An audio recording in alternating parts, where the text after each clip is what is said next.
The Shooting Range. In this episode, the story of the D371, or how one cunning Frenchman outfoxed his competition. Not just the jets. We take a look at one of the most interesting post-war aircraft designs, the unusual SO-8000 Narval.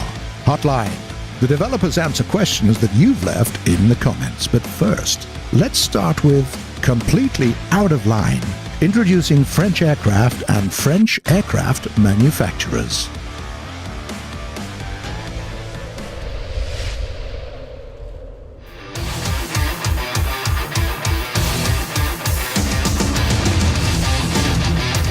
If we set out to create a graph showing how the aviation industries of the world evolved throughout the years, in most cases, we will see a kind of a wave. It's not surprising. Every country and its aircraft makers had their ups and downs. Not France, though. The graph for France would look like a line drawn by a madman with a shaking hand. Obviously, the first aircraft was built by the Wright brothers. But the French were the first to show the world that planes could be produced en masse. During World War I, more than half of all the planes that were operated anywhere in the world were built by the French. It was the French who designed and tested the classical piston engines. They were the ones to outfit an aircraft with a turbocharger in 1916. The French were also the first to arm their planes with rockets, engine cannons, and synchronized machine guns. But it all happened in the same country that buried its aviation industry under layers and layers of bureaucracy and corruption. The country where generals couldn't settle on a new air doctrine for years. That was the country that filled its hangars with countless prototypes, some of which were adopted into service for no reason whatsoever. Check that. At the start of World War II, Armée de l'Air used more than 120 different models of aircraft, and some of those were even unable to fly. At the same time, it's hard to argue that the French managed to create a very impressive line of great machines, and their pilots, often outnumbered and operating obsolete aircraft, succeeded in destroying at least half of the Luftwaffe's strike potential in a span of 1.5 months, from the 10th of May to the 22nd of June 1940. And that's if you believe the German sources. Betrayed by their weak-minded politicians, the French didn't give in. They found new leaders. Soldiers of all service branches went underground, bravely fought and died to free their country. Aircraft makers basically destroyed what was left of the industry with their own hands. All of that to leave German forces empty-handed. After the victory, the same men managed to rebuild the industry in no time at all, and soon the French found themselves on top of the aircraft manufacturing world once again. Just think of Marcel Bloch.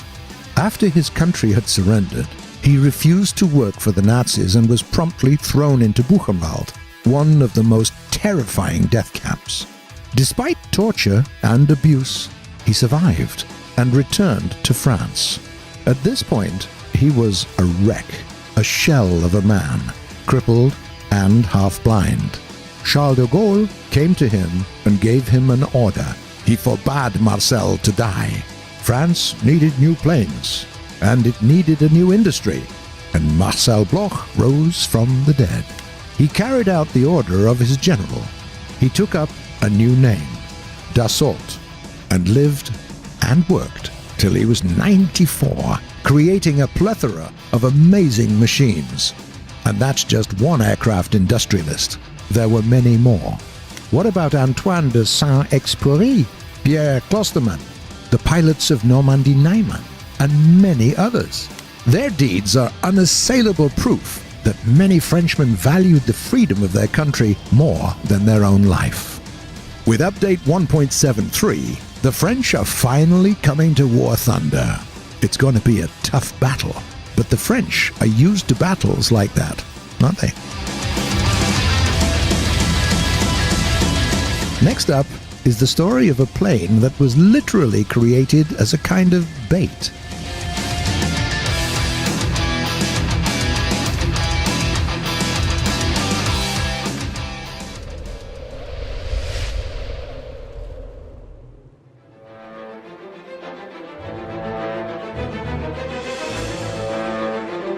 By the beginning of the 1930s, French aviation was in a very sorry state. The Air Force Command made a huge mistake. They allowed literally everybody to submit their designs for military aircraft. The idea was to get as many prototypes as possible and then pick the best of the best. As a result, they provided money for a countless number of projects just to find out that almost all of them were absolutely awful.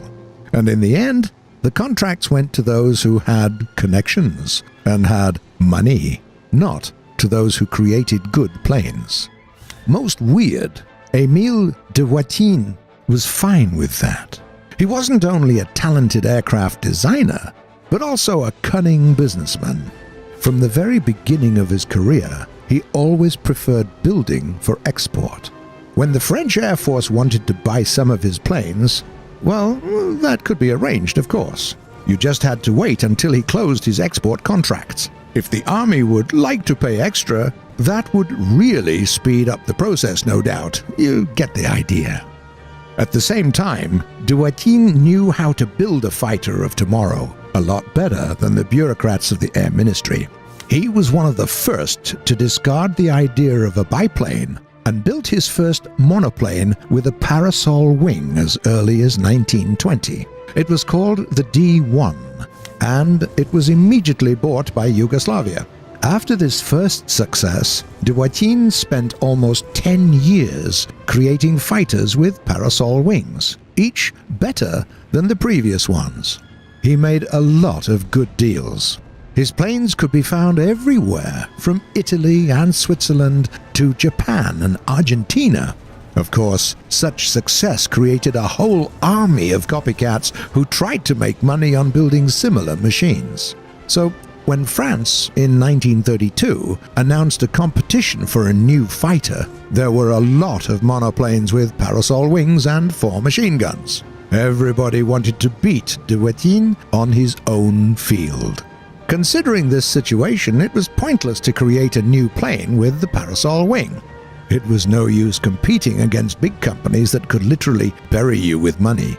Still, the designer seemed to work on the new D-37, the best in his line of parasol monoplanes.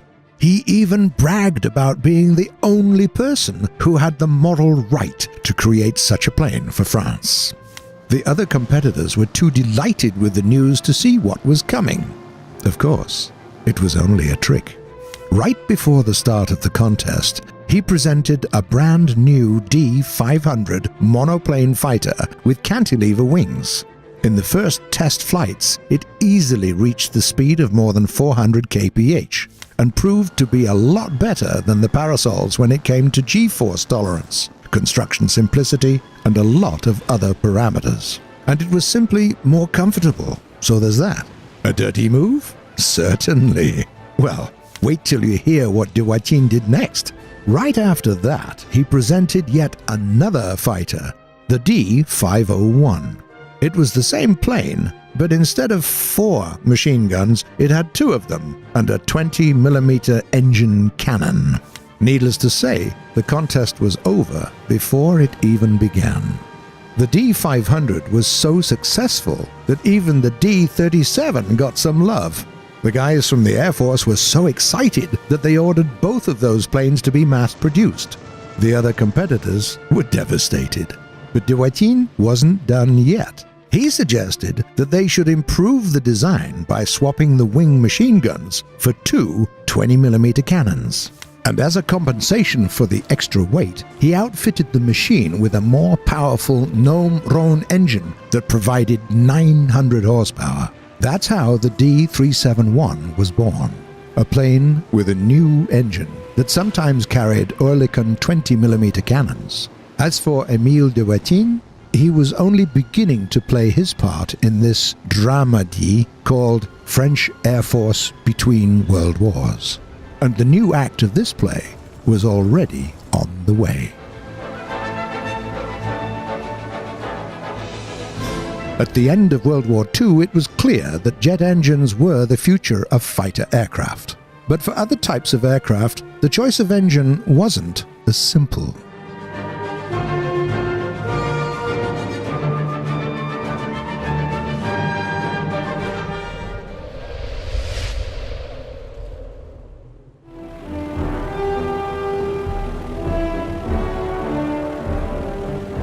What if we have to create a multi-purpose attack aircraft for carrier-based operations? Isn't it way too risky to outfit it with a jet engine? It's hard to argue, of course, that a jet turbine looks like a really good choice. Its efficiency coefficient stays reasonably high even when you ramp up speed, much higher than that of most advanced propellers. A turbine can work on the cheapest petrol, while a combustion engine can only make do with high-quality super gasoline, petrol, laced with lots of anti-knock compounds.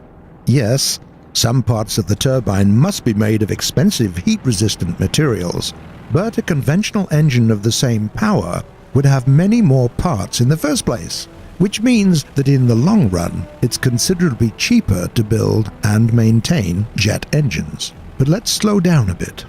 We're creating a strike aircraft. It doesn't actually need to get to that transonic stage. It's way more important that it has great flying capabilities at low and medium speeds, and that it is stable and reasonably sturdy to withstand enemy fire. That's more or less what was happening inside the heads of teams of engineers at SNC-ASO. Their new project was constantly in a flux. Too many options, too many possibilities. They've redrawn and recalculated the designs dozens of times, until they created something spectacular, and weird, and spectacular. Do not let the looks of this plane fool you. Any aircraft specialist worth his or her salt would say that this was a work of art. The new attack aircraft proved that the French were not only capable of coming up with crazy ideas, but could also build real-life machines based on those ideas. It was all very logical. See for yourself. It doesn't make any sense to create a conventional attack aircraft of a tractor type. It won't be fast enough. You can't really solve this problem by installing some kind of extra powerful engine with exotic design. It will be too heavy and finicky. Furthermore, it would be great if you could hide the engine somewhere where it couldn't be the first obvious target for incoming fire. It's decided then. We'll put the engine in the back. It will be twin-boom pusher configuration design. We even have a perfect engine for the job, the French copy of the great Jumo 213. How shall we deal with horizontal tail surfaces then? We can't use the canard layout. Landing velocity would be way too high for a carrier-based aircraft. What if we just put the horizontal tail surfaces on twin booms behind the motor? Works fine. Speaking of low landing speed, the aircraft would need really big flaps. So big, in fact, that there is no place for ailerons. Is that a problem? Nope. Our American colleagues already solved this conundrum. Just look at their P-61. It has some ailerons, that's true, but they play a secondary role. Control of the aircraft about the roll axis is augmented with spoilerons, which provide about half the roll control at low speeds and most of it at high speeds. Perfect then. A wing of this construction is also simpler structurally, which means that it is sturdier. Let's give wings a bit of a sweep and make sure that we get high positioning of the seat and low-cut canopy base. Mount 6 20mm guns, throw in some rockets and bombs for good measure, and there you go. The design had a fatal flaw, though, and that was the fact that its merits were easy to see only if you were an aircraft engineer yourself. The military, on the other hand, were confounded. Why isn't it powered with a jet engine? What do you mean? It doesn't have to? Today, we know about the long and successful service of, for example, the American Douglas A-1 Skyrider. But during those days, everybody wanted a jet. In the end, the project was scrapped. Only 2 machines were built and flown. In War Thunder, though, the Narval gets a second chance. A chance to prove that unorthodox designs can be as deadly as their more conventional counterparts.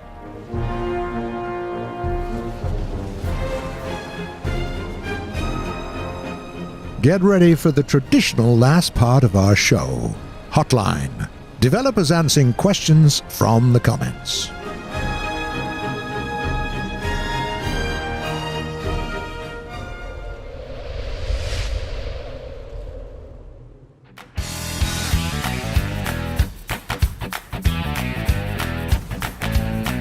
The first question comes from Peter Ironborn. Hey, are you going to add the M51 Super Sherman? Yep, we are. You're in for some good news, mate. A player called Casual Guy 634 asks, "Will you add the Panzer 21 Lux? And thanks for adding France into the game." Hi, buddy. About the tank?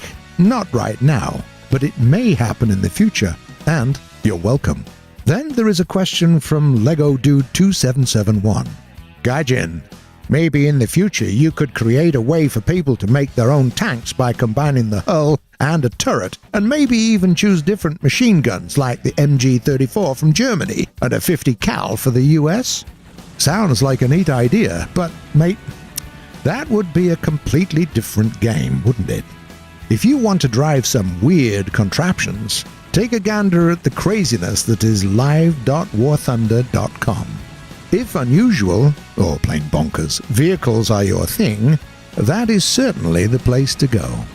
And the last question comes from Sam Taylor. You guys say a lot of things are not a high priority, but what is?